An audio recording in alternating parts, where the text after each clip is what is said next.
Sairam students, a warm welcome to another class of English literature. In our last class students, we completed a lesson, His First Flight. Basically, there are two lessons in your section 3. Second lesson is Black Aeroplane, which is written by Frederick Forsyth. If you can see on the left hand up, I have a picture of Frederick Forsyth. Frederick Forsyth is an English author, journalist, spy, and occasional political commentator. His works frequently appear on the bestsellers list, and more than a dozen of his titles have been adapted to films. By 2006, he had sold more than 70 million books in more than 30 languages. Let us understand what this lesson is all about. This lesson, Black Aeroplane, which is written by Frederick Forsyth, it reflects on how one's judgment gets distorted due to fantasizing and how it creates problem for the pilot. In this chapter, the narrator himself is a pilot and he is very eager to meet his family, and because of this he takes a wrong decision. He enters the storm, but miraculously he somehow manages to escape.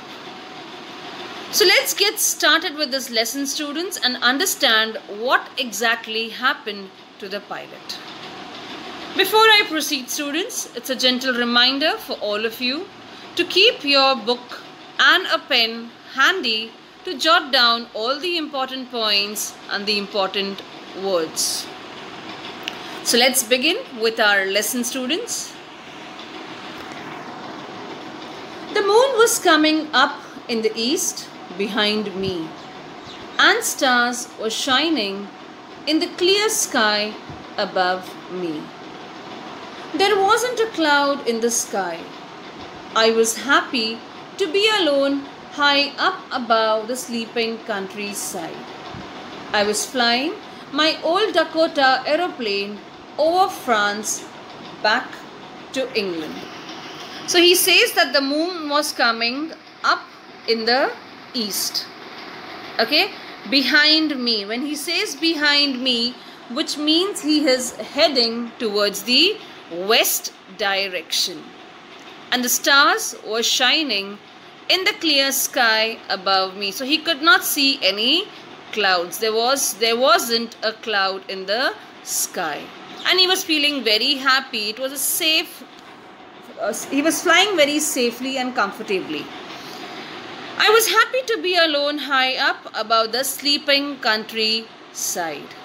I was flying my old Dakota aeroplane over France. So what is Dakota? Dakota is a type of an aeroplane. Over France back to England. So he was flying over France, and where was he heading to? He was heading to England. I was dreaming of my holiday and looking forward to being with my family. I looked at my watch. 1:30 in the morning. I should call Paris Control soon, I thought. As I looked down past the nose of the aeroplane, I saw the lights of a big city in front of me. So he was dreaming of a holiday and looking forward to spend quality time with his family. So even when he was flying the plane, he was thinking about his family, that yes, he's got a chance to spend some quality time with them. And when he looked at the watch, it showed 1:30 in the morning.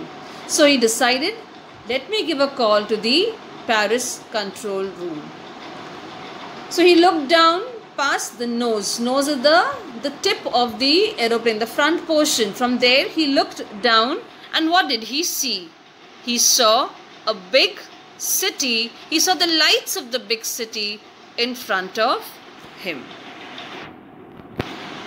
I switched on the radio and said, Paris Control, Dakota DS088 here. Can you hear me? I'm on my way to England. Over. The voice from the radio answered me immediately. DS088, I can hear you. You ought to turn 12 degrees west now. DS088, over. So if you see, students, there is a small conversation over here. He calls up the Paris control room. And what does he say? Paris control, Dakota DS088. This happens to be his code. So he says this is DS088 here, and he asks if they can hear him. And he says, I am on my way to England. He was flying over France. So what did he say? That he is DS088, and he says, he asks them if he can hear them. And then he also mentions that he is flying to England, and then he says over. Why over? Because he is trying to convey to the person on the other side that his conversation is over, and now the person on the other side can start conversing. That's the reason he uses the word over. And immediately he gets a response. DS088, I can hear you. So he asked a question, can you hear me? And he got a reply that yes, I can hear you. You ought to turn 12 degrees west now. So, like I told you before, where was he heading to? He was heading to England, and he was going straight. If you remember, the moon was shining behind him. Okay, and now the person has told him to take, he has to take a 12-degree turn towards the west. So now if he is flying straight, he will go this way. Clear, students? And the person also says DS088 over. So basically he was looking for some instructions. Okay, and the person on the other side has told him that you have to take a turn, a 12-degree turn towards the west. And he also says over, which means his conversation is over. I hope, students, still here the lesson is clear to you. Let's proceed further. I checked the map and the compass, switched over to my second and the last fuel tank, and turned the Dakota 12 degrees west towards England. I'll be in time for breakfast, I thought. A good, big English breakfast. Everything was going well. It was an easy flight. So what happened after that conversation? He checked the map and the compass. So what's a compass? Compass happens to be a navigational instrument which helps in finding direction. So he checked the map and the compass, and he switched over to the second and the last fuel tank. Okay, and he turned the Dakota 12 degrees west as instructed by the person from the control room, west towards England. I'll be in time for breakfast. So students, if you remember, he was thinking about his family. He was thinking about the quality time that he would spend with his family. So what did he think? Okay, fine, I will be on time for breakfast and I am going to have a good big English breakfast, a sumptuous meal. Everything was going well and it was a very easy, a very safe flight so far. Paris was about 150 kilometers behind me when I saw the clouds, storm clouds. They were huge. They looked like black mountains standing in front of me across the sky. I knew I could not fly up and over them, and I did not have enough fuel to fly around them to the north or south. So when he was flying over France, he did call the Paris control room, and as instructed, he took 12 degrees turn towards the west direction. Now, when he was proceeding further, he says that Paris was 150 kilometers behind, which means he had left Paris 150 kilometers behind him. And then what did he see? He saw clouds, storm clouds, and they were like black mountains standing in front of him. What he knew was he could not fly up over them. It would be very risky. And he did not have enough fuel to fly around them to the north or the south. Here in the last slide,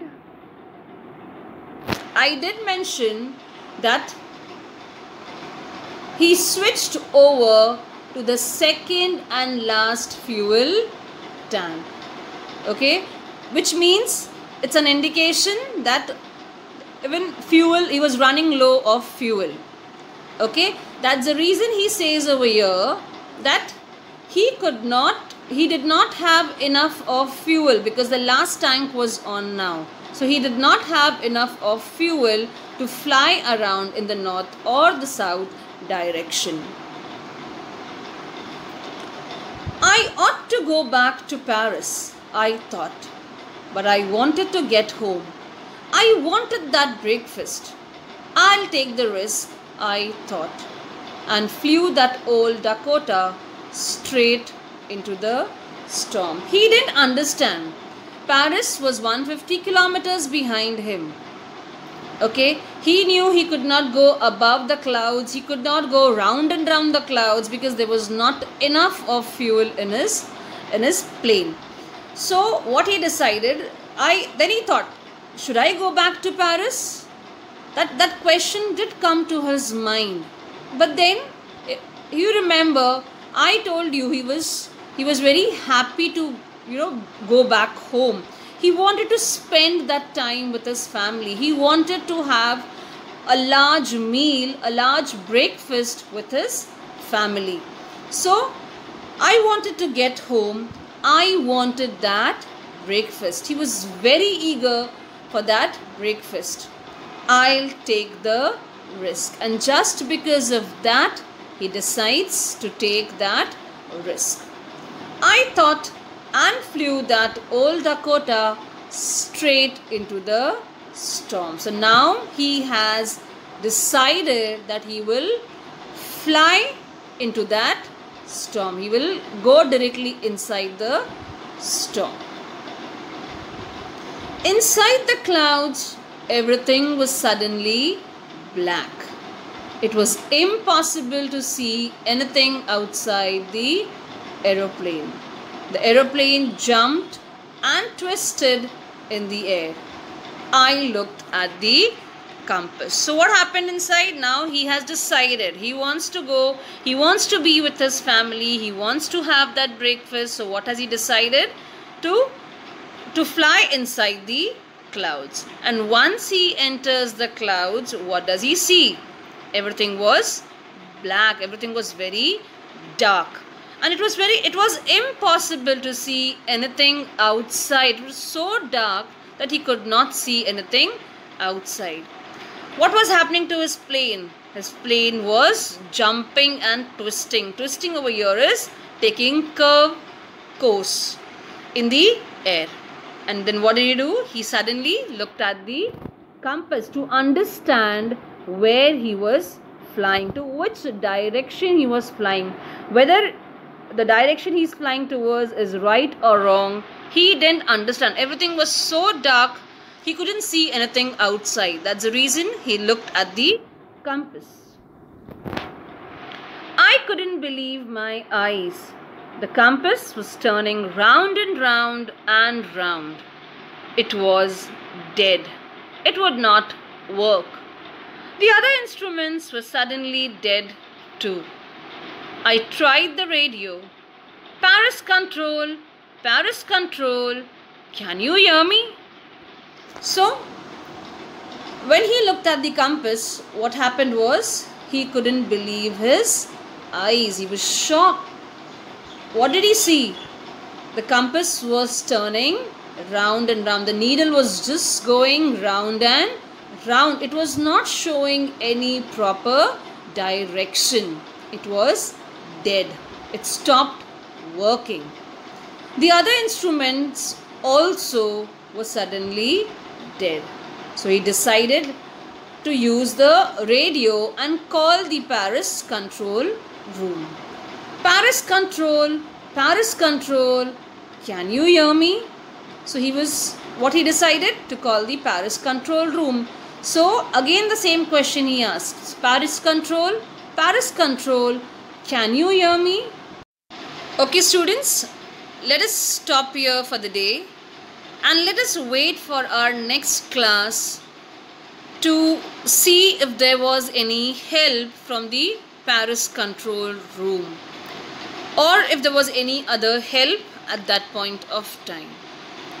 So I'll stop here for the day and we shall continue the same lesson in our next class. Students, along with this video, there's another link that has followed. All of you will click on the link and answer the questions waiting for you. And yes, don't forget to submit them. Till then, you will take care of yourselves. Sai Ram. Bye-bye.